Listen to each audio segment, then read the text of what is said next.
કા ભાઈ હમણાં તારે હરખાઈ છે ને વાત સાંભળી કે જમીન બમીન વેચી છે પૈસા આવ્યા લાગે અરે હા ભાઈ આપણી પાસે ફૂલ પૈસા છે, મોજ જ કરવાની હોય. તો હાલો ક્યાંક જવા દ્યો ખાવા. હાલો જમી આવી. એમાં શું હતું, રૂપિયા તો આજ છે ને કાલ નથી. રૂપિયા તો હાથનો મેલ છે. રૂપિયા હાથનો મેલ એમને તો ત્યાં ગાડી રોકડા લીધી છે ને. અરે ના ના ભાઈ, હપ્તે લીધી છે. આ તો હાથનો મેલ વેચીને લઈ લેવાની ગાડી રોકડા તો ખબર પડે તમને.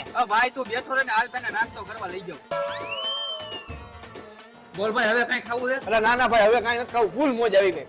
બસ ને હવે બસ ભાઈ તમારું 500 રૂપિયાનું બિલ થયું. 500 રૂપિયા આલ્યો, 500 રૂપિયા અને 50 રૂપિયા ટીપ. અરે વાહ ભાઈ વાહ, તું તો બહુ પૈસા વાળો હો. અરે ભાઈ મોજ જ કરવાની હોય. હાલ હાલ ભાઈ તું અહીંયા એને 2 મિનિટ ઉભો રહે, હું આવું હમણાં. હા ભલે હાલ. ભાઈ ઓલી 50 રૂપિયા ટીપ આપી હતી, લાવો ને પાછી. તો નો ખોટી ઊંચી ઊંચી કરતા હોય તો હાલે તારા 50 રૂપિયા. હાલ ભાઈ.